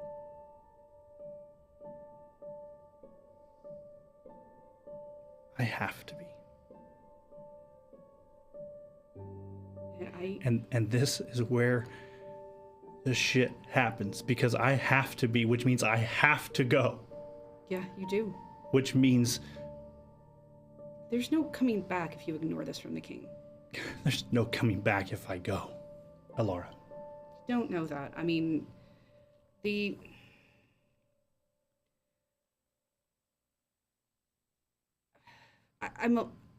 quite honestly, I'm a little surprised by this as someone who comes into the group and talks to all of us about our lives in the past and moving on and you know, I was certain you'd be the first one among us to be a bloodlord, just for so many reasons. And I don't know what you're facing. I don't know what is laying ahead of you for your family, but to think that this path is forged already, I mean, we know what happens, or at least a very good likelihood of, you know, if you don't go, if you don't answer the summons,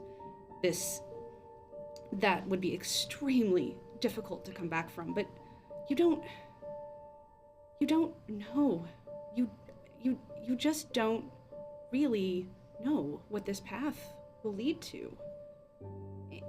I mean, I know you're, and look, I appreciate the fact that, you know, I've seen you not flinch at so many of these terrible things that we've faced. So I believe you. If whatever you are facing is this terrifying, I believe you. But you know as well as I do, there's not an option. If you want to follow your agenda, and you know, maybe if you were willing to come along and at least take the next step on the agenda, we can eventually figure out what Lysander wants.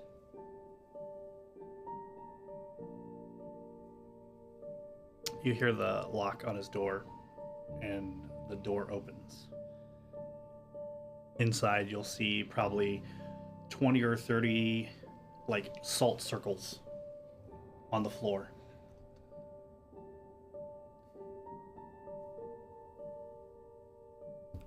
I even want to know what you were summoning, or trying not to. I've been trying to read our fortune all night.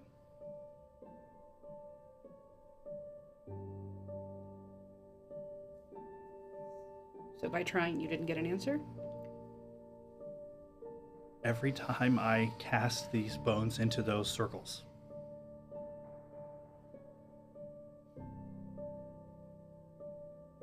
I don't get an answer. And that's not like me. Maybe.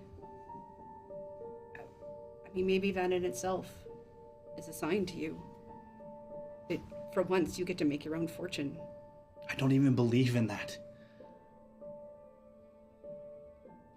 I think you're so used to having the answers, you don't You don't know what to do when you don't have it. And maybe this is just a matter of, like, you get to decide. I've never... And he, like, walks, like, right up close to her, and, like, he's, like, almost in her face, and he looks, like, right at her, and I've never decided anything in my life, Alara.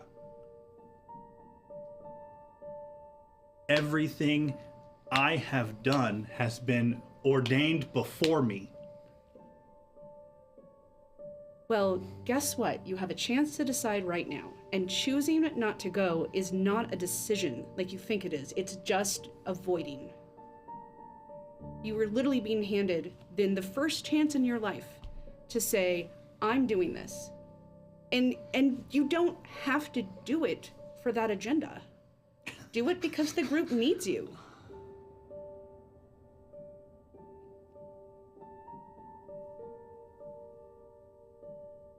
I mean, I've watched you work so hard at all these relationships. What you did for Mert last night. Do you know why? Why?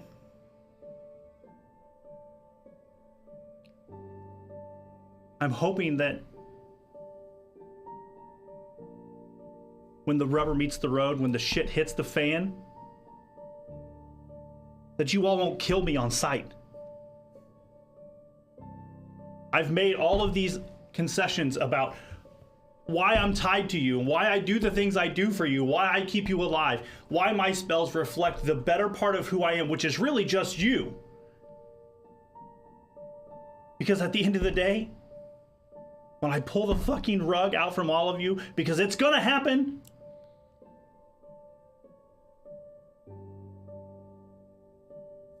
I want you to stop for 3 seconds and be like, maybe he's not.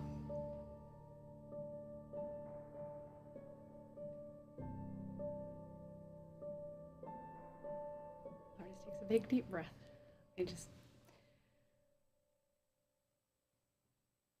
I will say it again. I do recognize whatever is going on, that this is challenging for you, that you have convinced yourself. I mean, I don't know if the stars told you this or like what, but you are so convinced. You think you know all of us so well. You think you know all of our secrets and all of our lies and all of our backgrounds. I mean, some of us don't even know it. And I just, if anything, it kind of feels arrogant to think that you have some sort of claim over betrayal and lies and all of this. I mean, we're on the path to being bloodlords. Arlene tortures people. Like, the things we've seen are terrible. If anything, this probably makes you more suited to be a bloodlord, because that's apparently how it works. So, Look, I want to support you. I would be devastated if you didn't come with us. But you have to make this decision on your own. And I am encouraging you to make a decision for yourself for the first time, and you make it for your reasons, and you make it without any assurance whatsoever, other than the team and the group that you have worked with. That all of your divination, all of your magic will not help you right now. And I think there's a reason for that. Because this will only work if you can trust that going with us is better than trying to just power this out alone. Because you've built so much here. If you throw it away, I just don't know that you'll have another chance to be part of something like this again.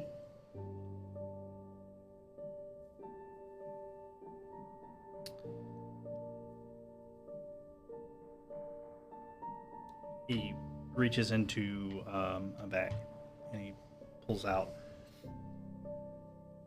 a necklace that's got an orange crystal at the bottom.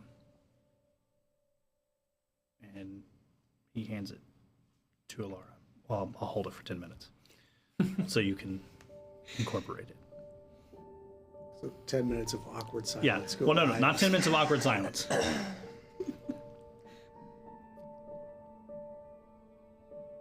I'll come. I'll come.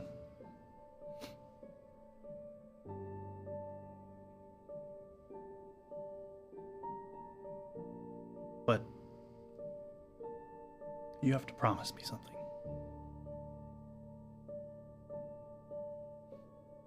At the end of the day, I need you to be able to look at the things that I've done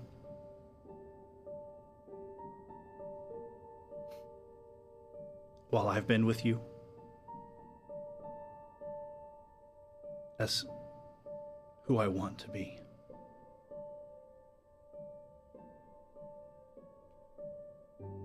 Not whatever you're going to discover as who I was. I can promise that, because if anyone has taught me, or at least tried to, show the importance of looking forward and moving on to the future, it's you. I think it's not just how I think of you, I think it's how all of us think of you, as the person who just... You are the one that tells us we aren't tied to that, and you don't even begin to understand how that affects me. I think we all have our secrets more than you even realize, but no, I can absolutely promise that, Lysander. I will, whenever this big moment occurs, I will know. I already know who you are now, and that's what matters.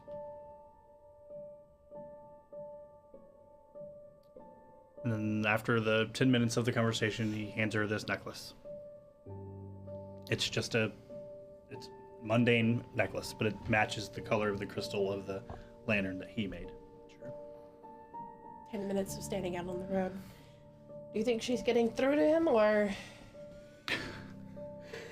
I hope that's why we haven't seen her come back out immediately. I think I've kind of like gone through several iterations of riding on a bit and then turning around, watching, riding on a few more hundred yards, and then like turning around and like. Maybe surreptitiously like nibbling some biscuits and trying again to taste it. Lost my plug for tasting. Damn it! The real reason I watched. Yeah, so after he gives her the necklace, he'll say, "Can you just give me a second?" I'll go tell the others. It's going to be hard to contain Mert.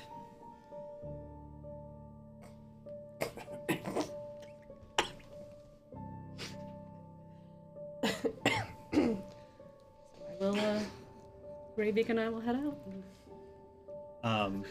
See Mert halfway down the road. Lysander goes over to that that wardrobe that's in his room, and he opens it up and he pulls out kind of like one of those desert type like wraps, right? You wrap your whole pretty much half your face with. And he reaches up and pulls off that plague doctor mask and he throws it on the desk and he wraps his face in that like desert cloak, but you can see the top part of his face. And we're gonna have to find out what the top part of his face looks like after we take a quick break. Oh man! Because we're gonna hit the road to Mekatar. I can't believe we're at the break. And yeah, I am just I don't even want to take a break. I know. I'm in it. I drink a lot of Coke on the way to the show, so I'm gonna have to take a break. But don't go anywhere, because we have more of this, but also some more like political scheming as they arrive at Mekatar. So yeah, if you're in chat, hanging out, and grab your tissues, grab your snacks, and yeah, grab. How's the thing? Never mind. It's like if I started thinking about grab your socks. We promise we'll get to the actual beginning of book 4 at some point. Hey, this is the beginning of book 4. This is book 4. Our beginning. That's right. Of book 4. Exactly. No one begins book 4 like us. Fuck no, they don't. Mike, could you tell us next time you're gonna do this kind of Nope. stuff? Oh. It's been so good. It's been so good. I'm like, what's? I don't have any notes on this. Yeah, he's like, wait a minute, you didn't tell me you're not going? What the fuck? We're all there flexing that any improv character muscle I need today, and it's to- been great. I'm loving it. Oh man. I vote we spend the Wait, break. what? I vote we spend the break talking about free will versus determinism. Oh god, that's just too heavy. Let's just go pee, drink some more Coke, and I don't know. Come back and rock it out, right? Yeah. We just need. I just need to take a couple deep breaths and like. I'll be right back. Oh man. Surprise! Yeah. Not actually. Kyle says that Lysander has a bunch of unpaid parking tickets, and that's why he doesn't want to go back. I'm just gonna be like, I'm just like. Okay, I didn't think that asking you that question was going to trigger something like that, but Glad you did. well, I opened that door. Well, it's fine because, I did not see that trap. well, it was. I had it set up to like at the end of the dinner, he was just going to tell you he wasn't going. So Yeah, the conversation was that's going to fine. happen regardless. But kudos to you for sniffing it out. Oh, no, I was just going to have a conversation with you I about know. returning home. I know. Damn. And then shit went went sideways. Real sideways, real fast. Uh-huh. The fuck? Yeah. Well, there's some crazy shit in Mekatar. Okay. Yeah. You and I both know that. Well, yeah.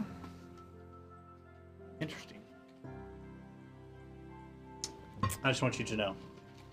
100% set to roll a whole different character if you didn't come convince him to go.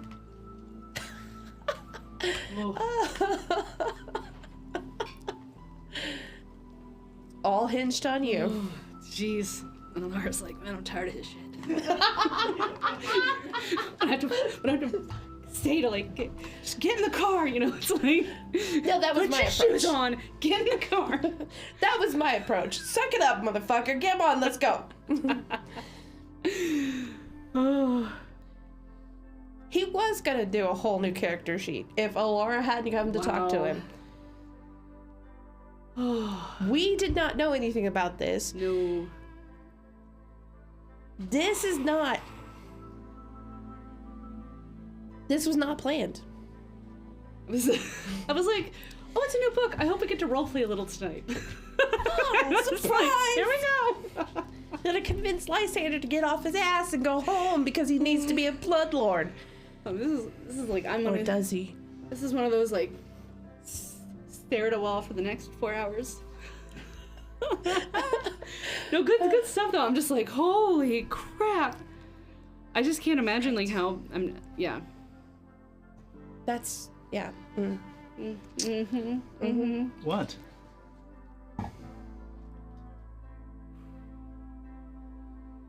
I guess it was me. It was a good thing that I went in there and said, "Come on, Yeah. let's go." Gave him the catalyst to get it all out before you came in. So He does not want to go, and that's for sure. and see, I was kind of sad because when we did the Tavia fight, like we didn't, like in my head when like even early on, because we had heard about the whole tell her secrets like weeks before, and so like I'd imagine in that whole fight, it's just all of us in a circle like yelling secrets, and it was just like I was excited for it, and I was like, oh man, but I mean it went down the way it needed to. That would have been really weird, I guess, probably in some like weird trust circle, like at camp sort of. Yeah, Yes, right. but like, well, so it like went down probably the way it should. We all just yelled circles, yelled secrets, so she can't attack anyone, so she just explodes. I just want to kill you. Oh, too much vulnerability. Yeah, right. No, I just want to love you. You'll be like emotional IQ +2. Yeah. Oh no! Weakness to core secrets. But like we ultimately didn't get to really hear much. So Right. now it's like, now we're getting some things out. Whew. I mean, yeah, we are. Alon shouted out a secret. Dude, Yeah.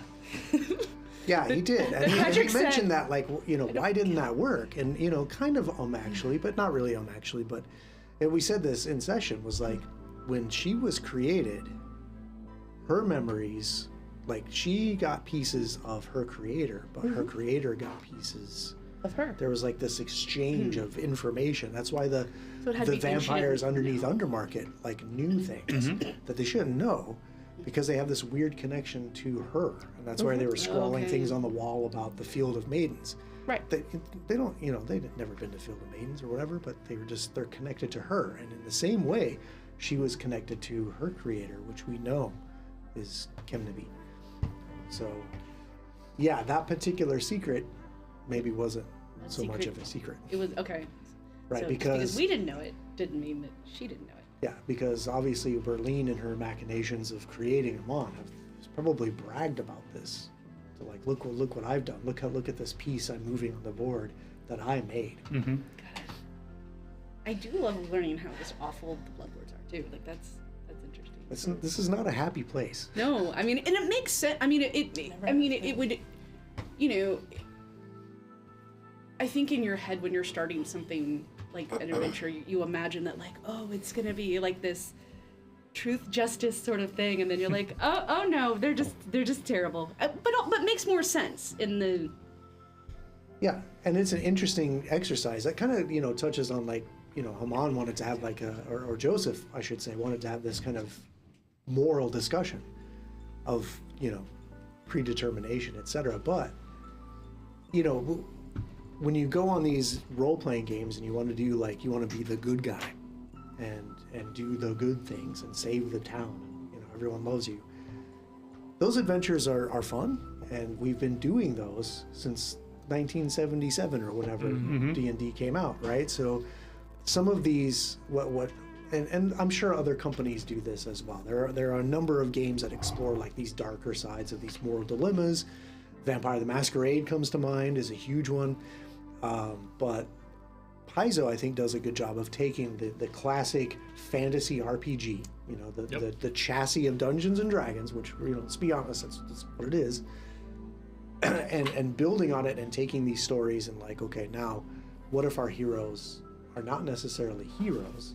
Or, there are some adventure paths out there where what if our heroes are just downright lawful evil people protecting a lawful evil nation and preventing an internal rebellion. And sometimes, like, don't the bad guys think they're doing the right thing? It's all forced perspective. Yeah, right? absolutely. I think it's a fun conversation on like morality and ethics. Yeah. Like, what is the good guy? Just because you put your white cowboy hat on in the Yeah. morning doesn't mean you're really the good guy. sure. And it goes right back to that when Patrick wasn't here one of those times I did that. You guys played those opposing like faction. Forces. Yeah. Drag him and kill it kind of adventure. I mean, Berlin is quick, and she's a bloodlord. And she's, as far as I'm concerned, one of the worst of the worst. She's a wolf in sheep's clothing. Yeah, she definitely has this facade that lends itself to like,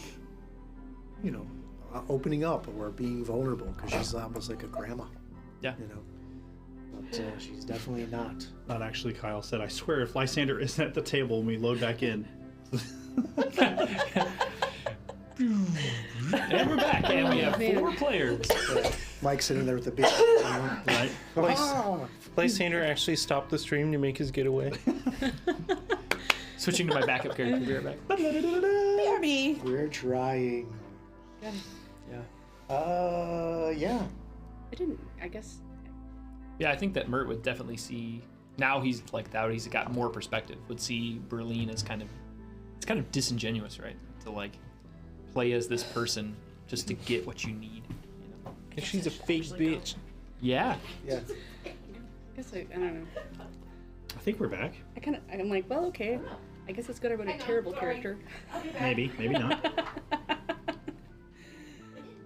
Ooh. Yeah, it keeps blinking in and out for me. Good in there. We got word we're back. And we're back. And we got word that it's not back because I'm clicking on it. and Lysander nothing's killed Ophelia. Yes. I mean, you know, Barging in his Merc room. went to Mekatar by himself. Surprise. plot twist, he's the only blood lord. Ghost for the Ghost King. Yeah. He's like, I don't know where everyone else was. I was on my horse, minding my own business, and we left the house. I thought everyone was behind me. They just weren't there, but here I am. Here I am. You rang. Did the message get mixed up or something? You came alone? What's that about? Yeah. Hello? Oh, hi. Yeah. Nice to meet you. Keep saying live and then not live. I'd like to get in and see the wizard, please. That's right.